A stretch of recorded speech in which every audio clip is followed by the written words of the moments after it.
Bismillahirrahmanirrahim. Assalamualaikum warahmatullahi wabarakatuh. Bismillah, alhamdulillah, wassalatu wassalamu ala rasulillah wa ala alihi washabihi wa mawala, la hawla wa la quwwata illa billah, wa ba'du. Ilahi anta maqsudi ridhaka madhuri atini muhammadaka wa na'ibata. Allahumma faqihni fi dini wa alimni hikmata wa ta'wila. Allahumma ja'alni fasahatan lisan wa balaghatan fil kalam. Amin. Allahumma dzakirna bidzikri minhu ma nasina, amin. Wa 'allimna bidzikri minhu ma jahilna, amin. Rabbana ftah bainana wa bain qaumina bil haqqi wa anta khairul fatihin, amin ya Allah ya rabbal alamin. Hanya kepada Allah kita cantolkan qalbu ini. Jangan sekali-kali qalbu kita lepas untuk mengingat Allah, karena sumber penderitaan kehidupan di dunia bisa dipastikan adalah terlepasnya cantolan hati kepada Allah. Dengan demikian maka penderitaan kehidupan manusia di dunia, kesengsaraan, kesemeramutan, dan ketidakjelasan hidup di dunia karena terlepasnya hati manusia untuk mengingat Allah. Karena itu seluruh usaha dan langkah kehidupan kita senantiasa untuk mengingat Allah Subhanahu wa Ta'ala. Biasanya manusia mengingat Allah ketika manusia ini sudah kena musibah, sudah banyak masalah, baru dia datang menghadap Allah. Padahal di dalam hadis qudsi Allah mengatakan, jika engkau ingin aku tolong dalam keadaan susah, kata Allah, maka banyak-banyaklah mengingatku dalam keadaan senang. Kita suka sebaliknya, dalam keadaan senang lupa kepada Allah, dalam keadaan susah kita menghadap Allah. Itulah sumber penderitaan sebetulnya. Yang kedua, di dalam hadis qudsi yang lain Allah mengatakan, barang siapa yang menggantungkan hidupnya, mengandalkan hidupnya kepada selain aku, tunggu tanggal mainnya, dia akan kecewa. Itu hadis qudsi yang kedua. Karena itu ini harus diwaspadai juga, karena sandaran hidup manusia, tujuan hidup manusia, gantungan hidup manusia itu ternyata banyak yang bukan selain Allah. Apakah itu ilah? Maka ahli tauhid mendefinisikan al-ilah. Al-ilah ayat al-maksud. Tuhan itu adalah bisa jadi sesuatu yang Anda tuju. Kita hidup di dunia yang kita tuju kedudukan, bisa jadi orang itu bertuhankan kedudukan, pangkat, harta, dan duitnya. Itu bisa menjadi Tuhan. Dalam definisi yang lain ahli tauhid mengatakan bahwa al-ilah ismun kullu ma'budun mutlaq. Tuhan itu adalah apa yang Anda anggap mutlak, sesuatu yang kita anggap bisa kita andalkan. Apa? Duit bisa jadi Tuhan. Kenapa? Bapak-bapak gak ada duit, jajarnya luar biasa. Kalau bapak gak ada duit, peotnya luar biasa. Ya Allah, dikemanakan. Ibu-ibu yang punya uang, sekantol itu silintil tadi, cabut ke Allah dan duitnya. Allah Akbar. Hari Allah dikemanakan. Ini Pak yang tidak terasa. Makanya nanti ada yang disebut dengan musyrik khafi dan musyrik jali. Kalau musyrik jali semua orang hampir tahu, tapi yang bahaya itu musyrik khafi, yang tidak terasa. Dan itu kita tidak tahu cara membersihkannya. Contoh musyrik khafi ini, bapak teh jangan, nah kredit sangka bayar bisa.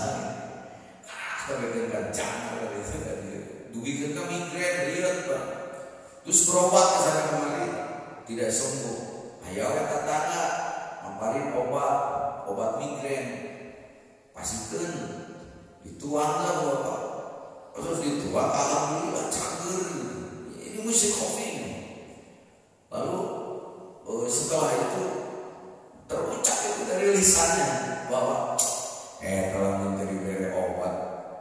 obat eta kusi Pak Haji Nasir jika kalian macam gurih hade obat itu sudah musyrik khafi. Emang menyadarkan obat? Banyak Pak bahasa-bahasa yang sehari-hari yang kita itu sudah masuk ke wilayah musyrik yang tersembunyi. Inilah yang paling ditakutkan oleh Nabi. Bahkan riya saja itu musyrik yang tersembunyi. Dan dosa yang paling berat itu adalah musyrik yang tersembunyi itu. Dan itu lebih banyak daripada kata-kata mana negeri turungan ke orang mau disadar siapa mana itu musyrik kopi. Karena dia menganggap nulungan bagaimana, padahal dia digerakkan oleh Allah. Mau dengan apa kita membersihkan musyrik kopi itu? Inilah pentingnya kita ngaji tauhid. Ya. Karena itu berterima kasih kepada Rasulullah Muhammad Sallallahu Alaihi Wasallam yang meskipun beliau tidak sampai ke rumah kita dengan kasih sayang dan rahmatnya sehingga beliau disebut sebagai utusan yang membuat rahmat kepada seluruh alam. Salah satu rahmatnya adalah ajarannya sampai ke kita. Cuma ajaran Rasulullah ini sudah tersebar begitu banyak sehingga kita nggak tahu lagi pangkal ajaran Rasulullah itu yang mana. Pangkal ajaran Rasulullah itu yang mana. Apalagi sekarang informasi seliweran di mana-mana, tidak bisa kita bendung, terutama dari media sosial, sehingga mana sih sesungguhnya ilmu pangkal yang diajarkan oleh Rasulullah. Karena itu sudah jauh lagi dengan Rasulullah, maka satu-satunya cara untuk menghubungkan kita agar mendapatkan jalan kepada Allah seperti yang dicontohkan oleh Rasulullah hanya bisa menyambungkan rohani kita, karena jismani kita sudah terlalu jauh. Apakah itu? Sholawat. Karena itu sholawat menjadi salah satu alat penghubung kepada Rasulullah secara rohani. Allahumma sholli ala sayyidina Muhammadin wa ala alihi wasallam. Jamaah rahimakumullah. Ini abad itu sudah masuk kepada zaman akhir zaman. Karena itu di akhir zaman ini Bapak pelaku ilmi kemanapun silakan, tetapi jangan lupa carilah 3 ilmu di akhir zaman ini. Kalau kita tidak dapat 3 ilmu ini bahaya. Yang pertama, ilmu yang memastikan bagaimana dosa masa lalu kita dan dosa sehari-hari kita terus bisa kita hapus, bisa kita hapus, bisa kita hapus di sini. Jangan sampai apalagi terbawa ke alam kubur, bahaya. Karena dosa itu dampaknya bukan hanya nanti di alam kubur, di dunia saja. Imam Ghazali menyebut ada 5 efek dari perbuatan dosa. Mau dengan cara apa kita menghapusnya kalau kita tidak tahu alat dan cara untuk menghapusnya? Kajian bisa di mana-mana. Buat apa kajian hanya sampai sekedar kognitif dan hanya puas di situ lalu ditemukan dasarnya bahwa ini sahih, ini tidak sahih, ini sunnah, ini bid'ah. Bukan hanya sampai di situ, prakteknya mana? Jadi cari ilmu yang memastikan bahwa dosa masa lalu kita dan dosa yang sehari-hari bisa kita hapus, termasuk menghapus dosa-dosa yang tidak terasa seperti musyrik yang tersembunyi tadi. 1. Yang kedua, punten hirup urang teh sesa. Gede sote angkana.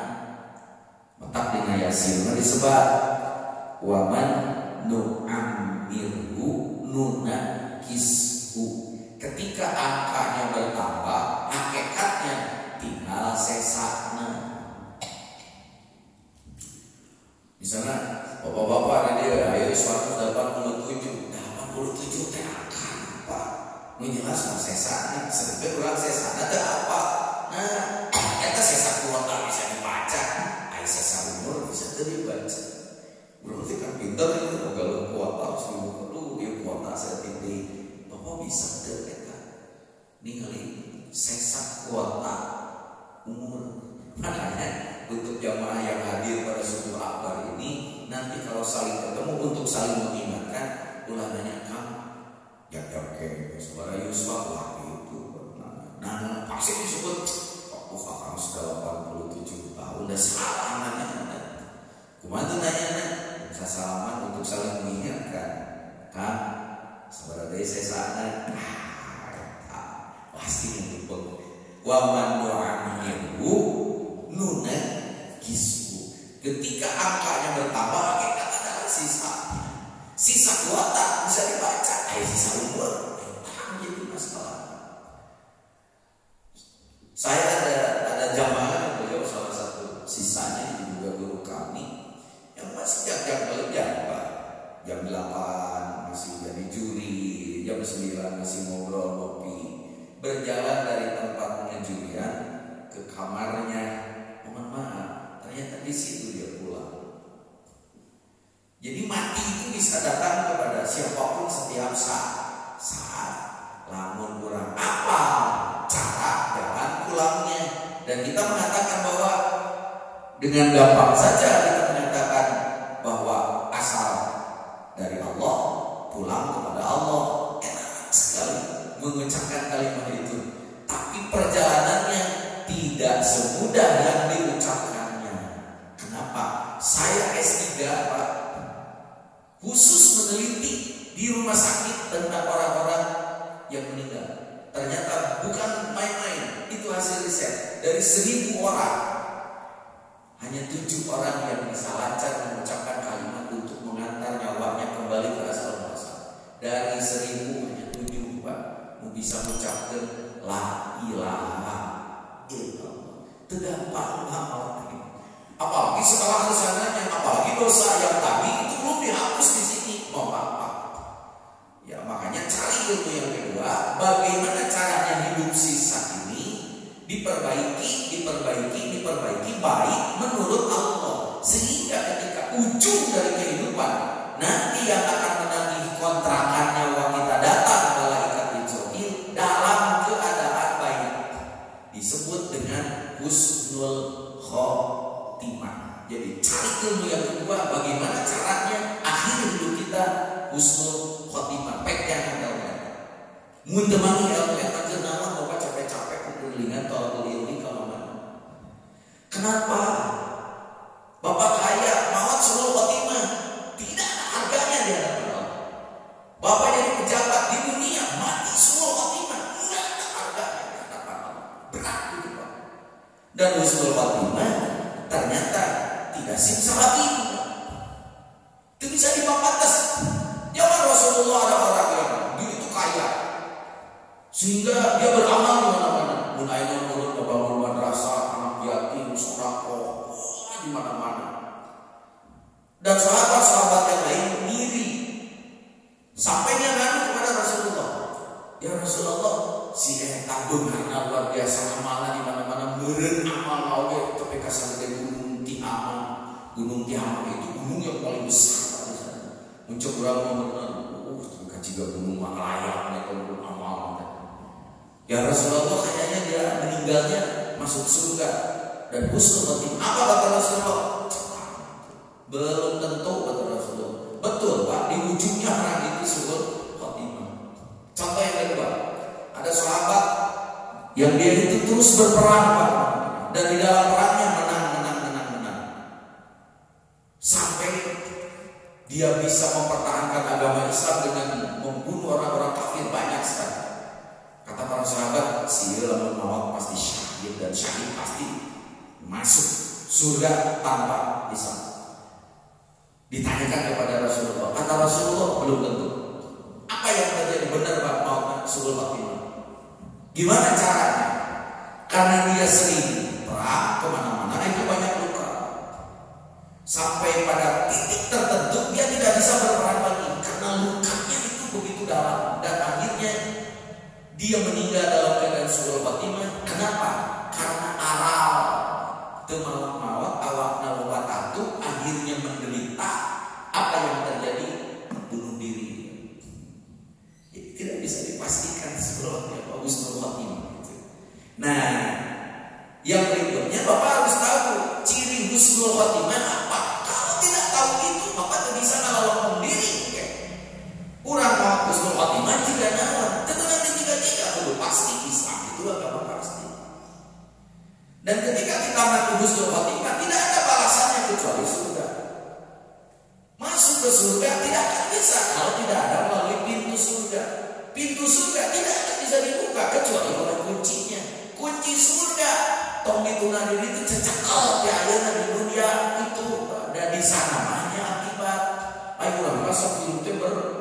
ilustrasi ke surga, surga itu dimulai dari sini. Nah, itu mah akibat saja. Karena orang itu euforia, nanti kita surga, kumpulkan pahala gitu lah. Paling benar. Munaya kapal pahala, ini juga orang hidup di HP. Pahala ada kuota pahala kayak kemasan milenial. Ya kuota di dunia dikumpul, sieun beakeun kuota. Kuota ke akhirat, tentu pernah dikumpul-kumpul. Itu yang mengerikan, Pak.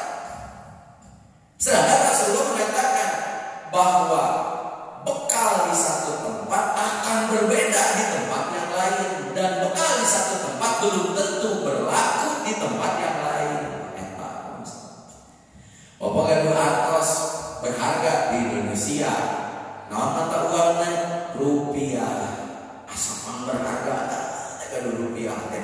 Bapak amang hadinya seketika. Kapal di kalian. Kamana ka Singapura. Dugi ka Singapura ge rupiah teh. Tos teu berharga dibanding dolar Singapura. Numpak deui ka Amerika. Apalagi rupiah itu tidak berlaku di sana karena yang berlaku di sana dolar. Bapak di dia bapak kelan, dia sanggup kejo dan lain-lain, bala-bala, waduh cukup. Amang mereka Eropa, begitu patut itu berlaku di Eropa, 6 kali tempat di dunia kene. Nah, bekal di satu tempat belum tentu berlaku di tempat yang lain. Atau kamu berangkat alam kubur. Apa yang bapak kumpulkan sekarang, kabayang itu akan berlaku di alam kubur. Gitu pemikiran.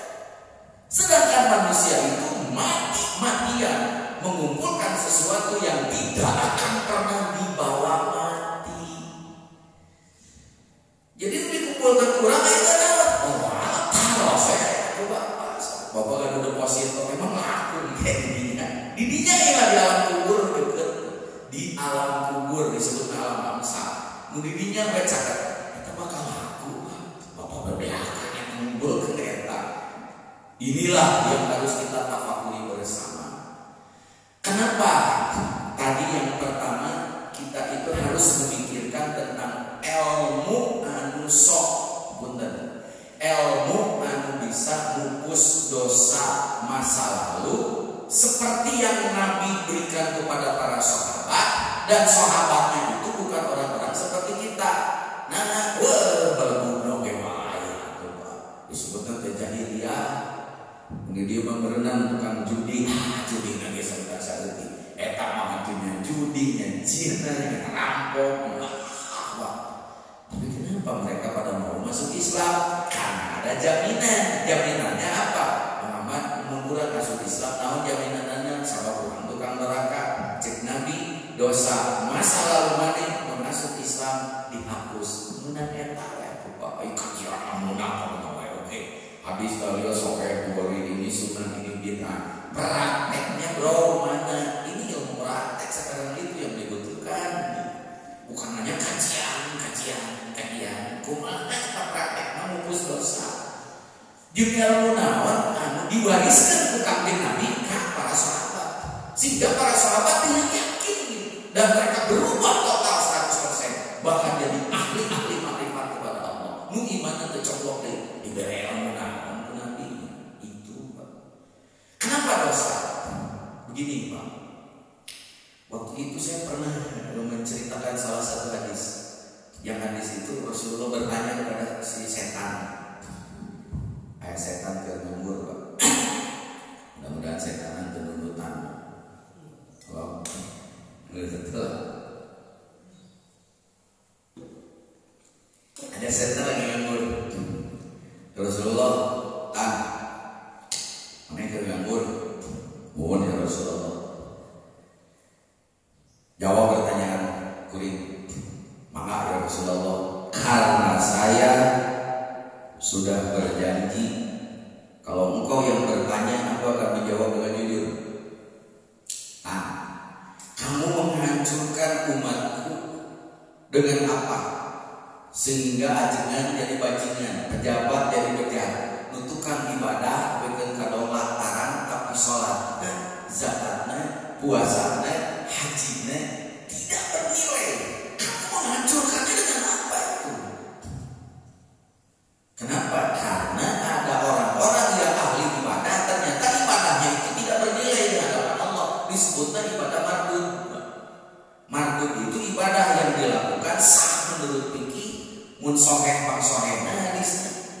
mun sunah pang sunah, tapi di mata Allah tidak bernilai. Itulah disebut ibadah takut. Cirinya setelah selesai melaksanakan ibadah itu tidak memberi dampak apa-apa di dalam akhlak kehidupan sehari-hari. Madu, sholat belum sholat tapi dia naruh sengketnya. Wudu pan wudu dan tidak kecap wadoa artinya kinclong bercahaya. Jadi wudu yang benar memberi cahaya di dalam kehidupannya, bukan hanya wajahnya. Ayo mapan punten. Sebenarnya malah menjelma wudu benar, ibu-ibu tuh perlu kasawat. Nah, glowing nu wudu nah bener. Karena wudu dari kata wadoa artinya kinclong. Jadi orang yang benar wudunya itu pak ada nurnya, ada cahayanya.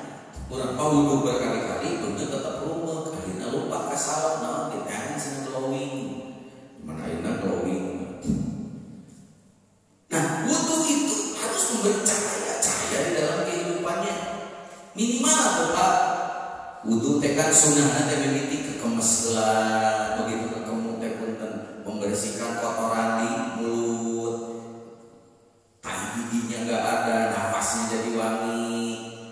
Dilakukan. Nah, wudu unggal poe di kekemuan unggal poe tapi nyarios narungsep kene. Berapa banyak tetangga yang tersakiti, kemana bati wudu? Terus istinsak, menghisap air ke hidung sampai bersih hidungnya, sampai dimanapun tercium. Tapi kenapa roihatul jannah, wangian surga dan wangi kebaikan dari saudara-saudaranya, tetangganya? Nah, tetangga usieta mereka gorengan tetangga di manggilnya disusun.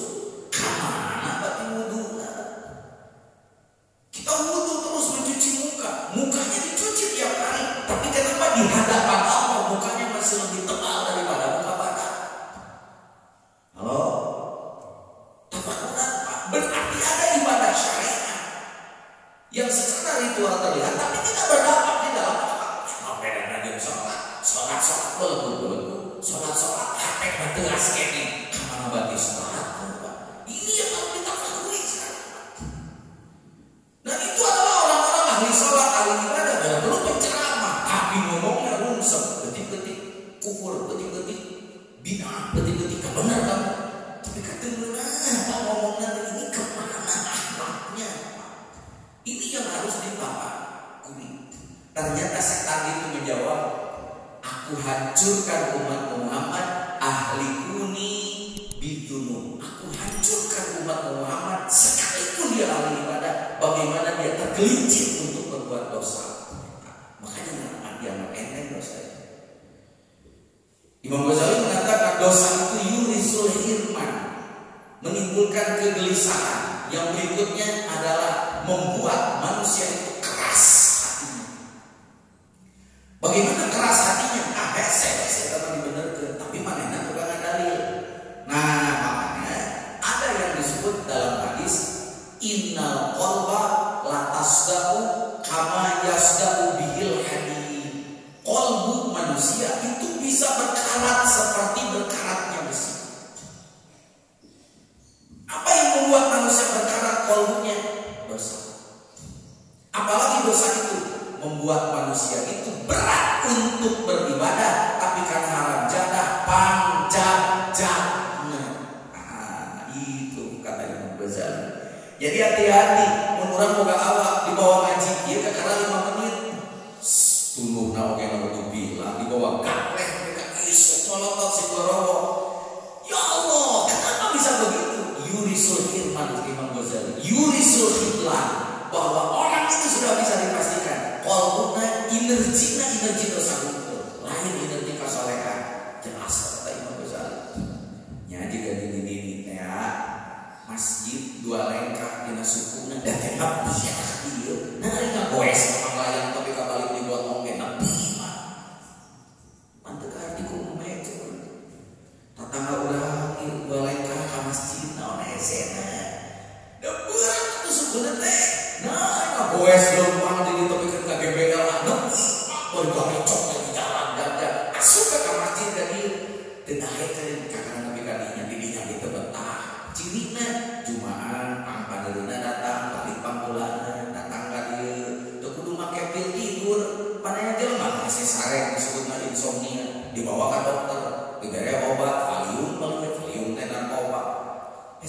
kering Pak, begitu bahwa mereka dia sholat Jumat biasa.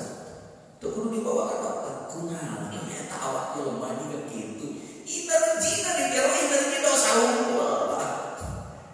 Siapa yang bilang begitu? Imam Ghazali sana sebutuli. Maka cinikeun ya awak urang pakai dosa ada. Bawa ibadah sok. Mun dibawa ibadah karena 2 menit geus kagonek pak celaka di jerona naon dalam dina. Itu bahayanya dosa. Makanya ngaji ilmu ini ulah ningali ka batur, ulah ngukur ka diri sorangan. Disebutna ngaji diri. Orang tidak ngaji diri tidak tahu diri. Orang tidak tahu diri, dia tidak akan tahu Tuhan. Bahkan rasa kehadiran Tuhan tidak ada. Tapi ngerasa kehadiran juri kuntilanak, si eta bisa ngerasakeun. Dari kehadiran Allah, yang Allah lebih dekat dari urat yang ada di lehernya. Kenapa dia tidak merasakan itu? Tapi kayu dan juga laut dengan cahaya. Tinggal bapak gaduh akuarium di alus-alus kita teh tak kuraneun ke diri urang. Wah hirup urang juga si eta. Hirup jeung cai. Pagi ngisik jeung cai, kaditu kadieu cai. Tapi eta laut masih kene nanyakeun, mana cai, mana cai. Naon bedana jeung apa? Allah yang menyatakan, "Wa nahnu aqrabu ilaihi min hablil warid." Aku lebih dekat dari urat yang ada di lehernya. Dan keras kehadiran ilahi itu asa jauh ya Allah teh. Mata bapak hare-hare hidup teh lale asa jauh teh Allah teh. Padahal tidak ada yang kosong dari zat Allah mulai kemana. Tapi keras sama kehadiran ilahi di dalam kehidupan kita. Naon karasa? Jurig. Aya jurig mah karasa tuh. Sisi saya bulu-bulu kajengan. Ai jurig kuntilanak terasa kehadirannya Allah dalam kehidupan bapak. Kenapa tidak terasa? Tanya itu kepada diri sendiri, berubah bapak tuh karena ngaji, mau main di ngaji betul. Ini Pak, tapakuran dosa sampai begitu Pak, sampai begitu dosa. Manusia itu sudah tidak peka lagi, sampai karuhannya itu mati. Mudah-mudahan terjadi di alam kubur cilaka. Jika aja kan? Terus setan caranya kenapa? Terus ke dongeng tadi, setan kan sudah memberitahu bahwa manusia itu dihancurkan kadang ahli ibadah. Bagaimana dia berbuat dosa? Lalu Rasul bertanya, kalau begitu, apa yang bisa menghancurkan kamu? Apa kata setan? Ahli kuni bidikri. Aku hancur oleh umatmu kalau mereka berzikir. Sampai tubuhku bisa meleleh kalau orang itu benar-benar berzikir keberkahan kepada Allah. Hancur, aku dikir, setan hancur. Makanya zikir itu jangan dianggap enteng. Mesti diluconkan kan zikir. Alhamdulillah, aya nu sok zikir. Misalnya la ilaha illallah, lamun aya gempa, mun aya lini, kubrok pasti nu dibaca teh. La ilaha illallah, la ilaha illallah, la ilaha illallah. Dia tidak tahu itu kalimat agung itu kalimat yang pangkal pertama yang dibawa oleh Rasulullah, dan misi Rasulullah di dunia ini menegakkan kalimat la ilaha illallah. Kita nggak tahu lagi tentang dahsyatnya kalimat la ilaha illallah ini. Maka yang tadi ketika dikatakan innal qalba la tasdaqu kama yasdaqu bil hadid, hati itu bisa berkarat apa saya karatna hati itu dosa. Jadi yang membuat manusia tergelincir kepada dosa apa? Yang ada pada manusia itu sendiri. Apa? Nafsu. Awas jangan main-main dengan nafsu. Dan nafsu mah ya di jero awak urang. Setan mah di luar Pak. Setan mah ningali heula. Lamun nafsuna ieu jelema teu diberesihan, cek setan lah adalah aya lapak.com masuk ka dinya. Maka nafsu ini harus kita kuasai. Nafsu dari kata nafsun. Nafsun itu jiwa, salah satu jiwa yang ada di dalam diri kita. Maka yang menggerakkan kita untuk pengen itu, pengen ini, waspada. Jangan-jangan itu dari nafsu. Dan nafsu pada waktu hikmah ilmiah yang lalu, pada waktu kajian yang lalu sudah dibilang bahwa nafsu ini di satu sisi ujian, di satu sisi anugerah. Pan awak kurang ayat ya apa harita. Pertama ini cangkangnya, gelasnya, mundina awak mabotol. Di dalam itu ada yang bening,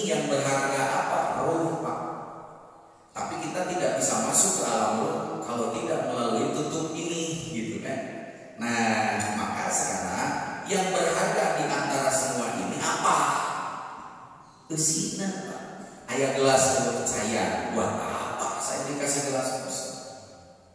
Nah makanya di botol juga itu berharga kalau masih ada isinya. Begitu isinya tidak ada, botol itu dipincak, dialungkan. Seharusnya Pak, pembulung. Coba refleksikan ke dalam diri kita. Di dalam diri kita berharga tubuh kita karena masih ada ruhnya. Bapak-bapak, ini sekolah diambihan kene pemajikan urang Pak. Nah, aya kene nyawaan Pak. Tanya dari ibu, Bu, samuga salaki geus sekolah. Ucup, terus saudara si bapak geus raempo atuh cenah geus teh kadugana naon di kaulaan ieu nami ku ucup. Oh, diambihan kene ku ucup. Ya diambi. Terus kata ibu-ibu. Nah, berarti diambihan kene aya kene rohan, aya kene nyawa. Pokok gak pemajikan aja tinggal sepeda ini aya kene rohan diambihan. Leungit we nyawana. Oh, paeh karana moal dibalikeun. Mau isu pohon geus ditacong di imah pasang we sopan. Sudah dikebumikan teh nyawa ditacong di imah menang urang jabaning anyar kene kiri nage can kabayar mobil menang urang garasi menang urang didang-dangan ke urang paeh we urang teh moal dibalikeun bapak pemajikan kaget teh bapak nyieur surat perjanjian tuh.